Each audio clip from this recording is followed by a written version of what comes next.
In this lesson, I'm going to talk about the inverse functions. So we have two inverse functions and we sign them with f, assume it's f of x, one of them. And as I told you, the symbol for inverse function is f. You have like a power, which one is not really power, but it's a symbol that shows that these two functions are inverses of each other. So what's going to happen? The domain of the function f of x becomes the range of the inverse function, and the opposite, the range becomes the domain. How can we express that? So we can say f of a equals b. We know that the range is a, the input that goes in the machine of functions is a, and the output is b. Now, as I said, in the inverse function, it's gonna happen the opposite. The b is gonna be the domain, and the a is gonna be the range. So we interchange here domain with the range. How can we understand that in a real life example? For example, let's take a function, f of x equals x minus 4. And so how can we find the inverse of this function? To find the inverse of this function, we have to interchange the x with y's. You know, f of x is the y, and y equals x minus 4. So interchange x with y, and we have x equal y minus 4. Now it's our job to solve this equation for y or leave y alone. To leave y alone, the only thing is I have to add 4 in both sides. So y equals x plus 4. This is the inverse function. So I can say inverse function of this is x plus 4. And you can tell that these are inverses by taking an example. For example, I'm writing the examples here. Example.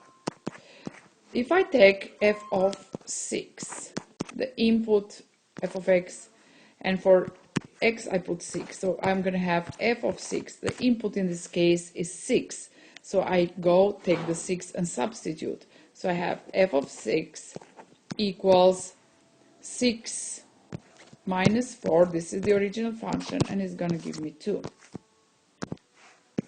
So I'm done with the original function. Now let's go and take the inverse function. I'm taking the 2 because I'm inversing. I'm using blue color now so you can understand that better. So I'm taking the inverse. So the input was 6, the output was 2. Now the output turns to be an input. So let me see what's going to happen now. So I take the inverse function, which one is x plus 4. So I say 2 plus 4, and 2 plus 4 is equal 6. So this shows that these two functions are inverses. And as you can see here, because these functions are inverses, it's written very nice. F of 6 equals 2, and f inverse of 2 is equal 6. So in this example, you learned very well how we interchange the input with the output. The input becomes an output, and after the output becomes input for the inverse function and goes again as output. So domain changes to range, and ranges changes to domain.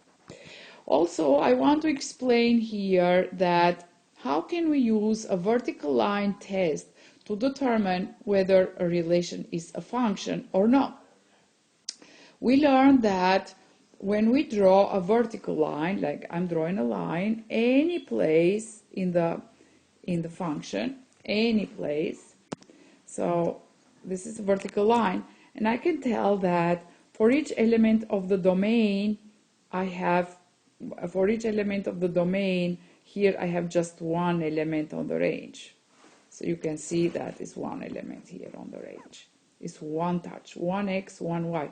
And you remember, function is a relation between domain and range, where one element of the domain is paired with one element of the range. It's a relation 1 to 1.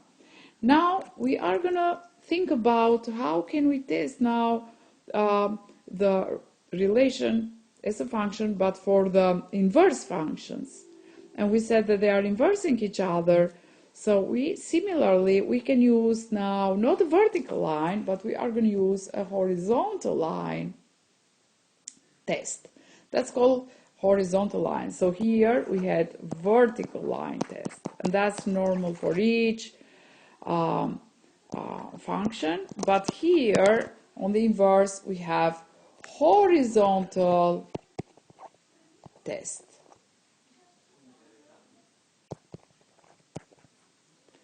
So let's see how the horizontal test is going to work. No horizontal line can be drawn so that it passes through more than one point. The inverse of y equal f of x is a function.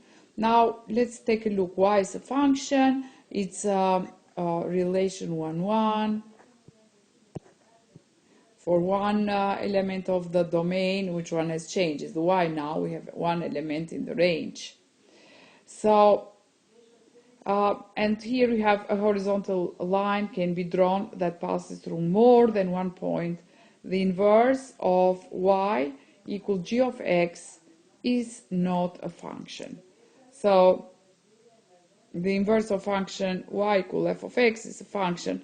Now, if you try this one, I'm taking a blue. Take a look here. For one element of the domain, which one in this case is the y's, we have two x's. One x is here, students, and one here. Please remember, is the inverse concept. Here we don't have a function.